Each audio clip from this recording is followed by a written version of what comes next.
Hey there, welcome back to another video. This time around, it is my review of the 1932 gangster film Scarface. Now, this is a film that I was definitely aware of over the years because of its influence on the gangster film genre, all the praise, and also the fact that the 1983 film of the same name, directed by Brian De Palma and starring Al Pacino, was a remake of this movie. So, because of all those factors, it was something that I knew of, but I never really wanted to watch. And the reason for that is because, in all honesty, I just don't really care for films from this era. I'm not a big fan of 30s movies. I'm really not a big fan of films pre the 1970s. There are some exceptions, even from this particular decade, like the Universal Monster movies and maybe some of Hitchcock's early films. But for the most part, this is not a decade of filmmaking that I'm particularly fond of. And after watching this film, yeah, it's still not for me. I thought this was just kind of there. It's a movie that I do appreciate for its impact on the genre, but it's not a film that I would say that I particularly liked that much. Now, before I get around to sharing more of my thoughts on the film, though, I would like to give a special shout out to Kevin for requesting this review. Now, Scarface is directed by Howard Hawks, and prior to this film, he had cut his teeth, so to speak, on silent epics and a few talkies. So he was in a good position for this movie, and he was still very much in his prime when he directed this. And Howard Hawks, I would say, is one of the best filmmakers from his time, and this is a well-directed movie. He did a great job working around the limitations of what the camera was capable of back in the 1930s. He utilized his framing well, and he definitely did try some fairly ambitious camera techniques and camera shots at points in the film, especially for the time.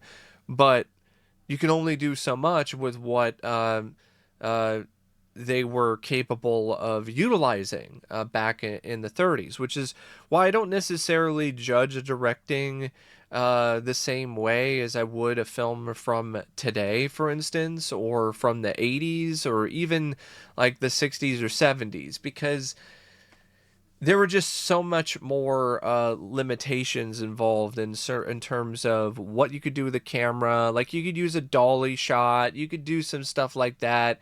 Maybe get on a ladder and utilize a camera from up high somewhere. But there were a lot of things that you just could not do with a camera back then. And I do think that Hawks in particular, when it comes to the multitude of action scenes in this movie, the car chases, the shootouts, I really think he shined there, because I genuinely feel he was ahead of his time when it comes to the way he framed those particular sequences, and also the way that he shot them as a whole. Really did a good job providing some genuine thrills and excitement, uh, even though it's a film that was heavily censored and couldn't really show a lot, but still showed enough that it still wound up getting banned, which is crazy to me.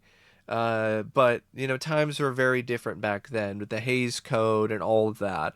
And considering the limitations of the equipment, considering the fact that he had to deal with the Hays Code at the time, uh, I think Hawks did a very honorable and solid job directing the film.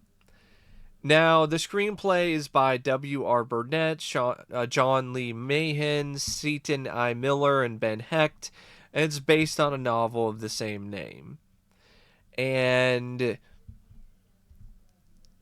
the story of Scarface, to me, has potential to be compelling, but it ultimately doesn't wind up being that compelling of a story. One of the main issues I have with this story is Scarface himself. He's not an interesting character. He's also not portrayed in a way where he's anything different than your average tough or heavy. Uh, and not only that, there's nothing about him that is sympathetic or tragic. For instance, in the remake, which I think is a superior film, uh, in my opinion, in a multitude of ways, Tony Montana is a tragic figure because when he immigrates from Cuba, when he comes to the United States, he has nothing, and he's just trying to make ends meet, and he's just trying to make it. He's just trying to live the American dream, and he gets sucked up into being involved with gangs and with drugs, and it completely changes him as a person, and he becomes this very tragic figure. It also enhances the tragedy of what happens with his sister, which is something that was taken from this story. But it's so much more powerful in De Palma's film because of how Scarface was written in that movie. Scarface as a character in this film is very weak. He's just a thug. He's just a low level thug, and he has some charisma and charm. He rises up the ranks, and then he ultimately gets shot down at the end. That's it.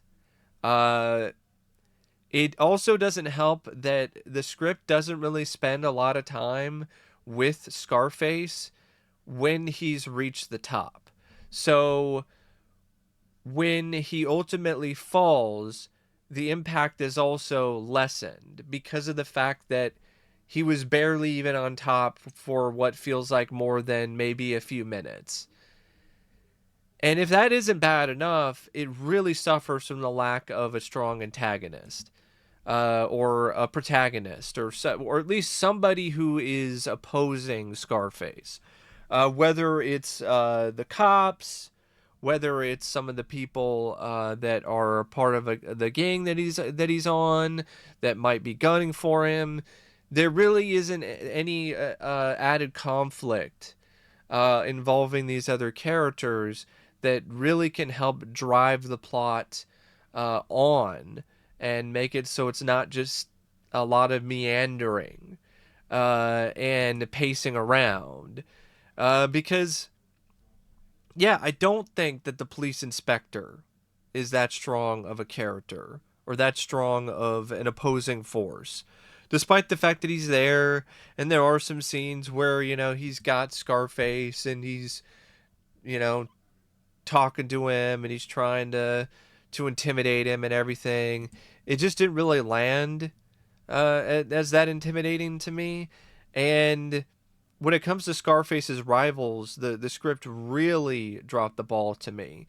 For instance, you have Gaffney, who is played by Boris Karloff. And this is after Frankenstein, by the way. So you've got Boris Karloff, and he's playing a rival of Scarface's, and you don't have this character show up until over 40 minutes into the movie, and then he is only really a part of the film for maybe 10, 15 minutes tops, because after the 40-minute mark, he shows up sporadically, and then he winds up getting whacked by Scarface at the bowling alley. So you set him up as a potential threat, but you don't do that good of a job at it, and then you take him out way too quickly. It felt like there was more of an emphasis on this love story between Scarface and his dame, um, who I'm trying to remember exactly who the dame was. Uh, Sorry, I'm just trying to remember who the girlfriend was. It's not Seska because Seska is his sister. Um, I think it might have been Poppy, or yeah, I'm thinking it was Poppy. So he's really into Poppy, and it focuses a lot on the whole love story between Scarface and Poppy. Also, the drama between Scarface and his sister. And then you have the stuff with Johnny Lovo and what's going on with him and him potentially double crossing Scarface. And the way that that's handled isn't necessarily the best either, because it's honestly pretty obvious that he's going to double cross him.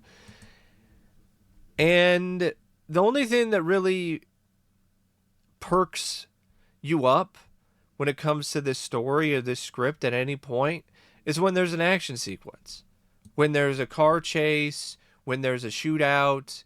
And even when it comes to some of those scenes, they're undermined by the writing.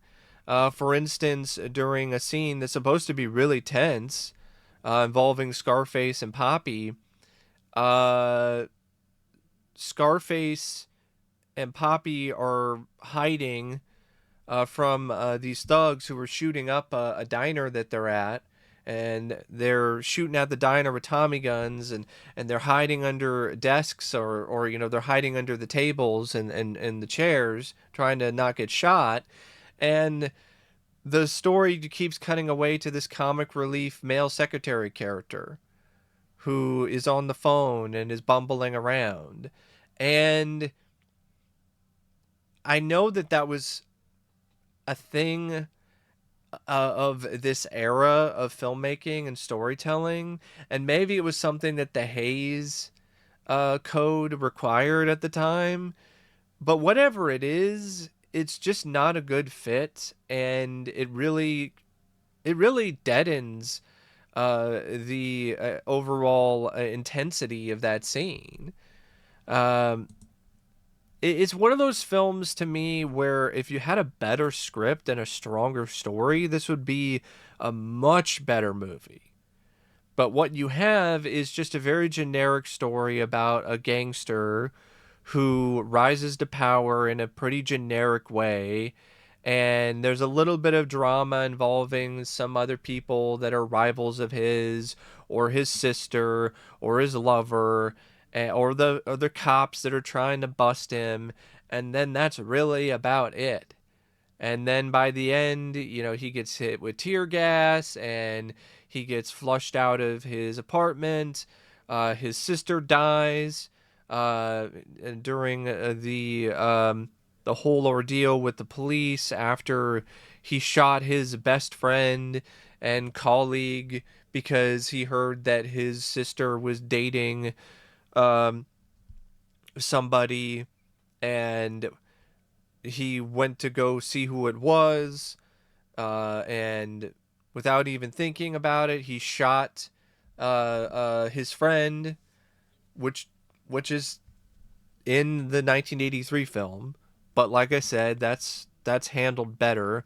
Even that is handled better in the remake. Even that's more effective and more tragic, to me personally, because it wasn't one of those like, oh, I didn't even bother to look.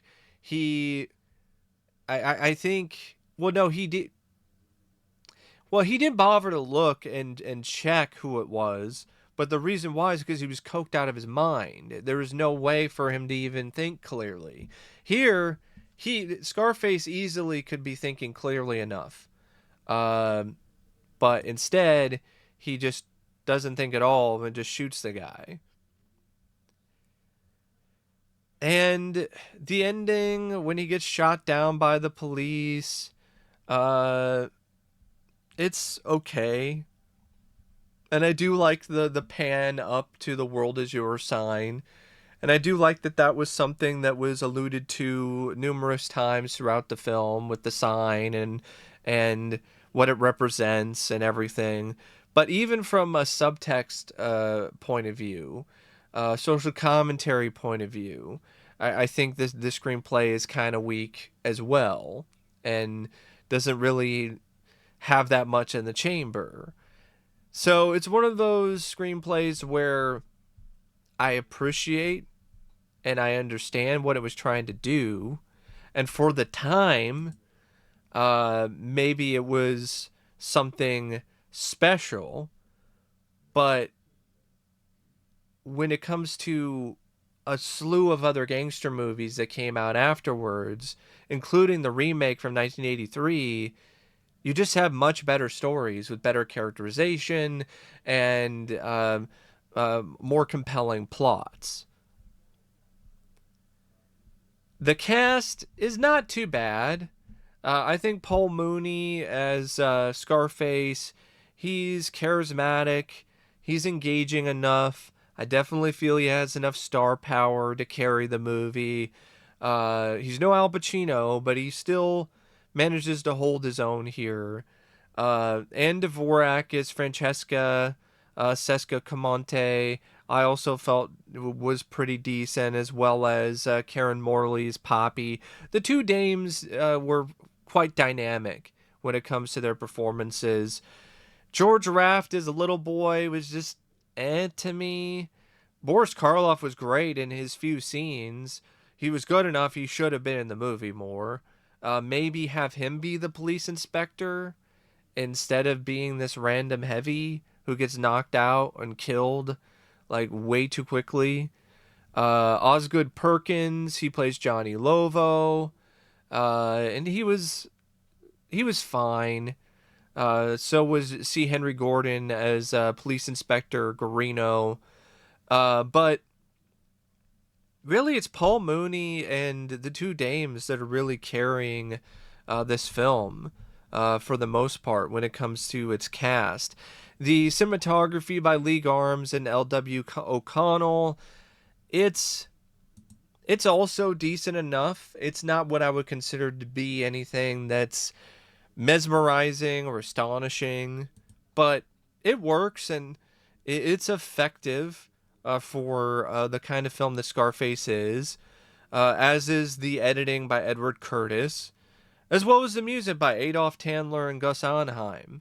But I wouldn't consider the score to be particularly that memorable, but it fits with the film in terms of like the mood and the atmosphere.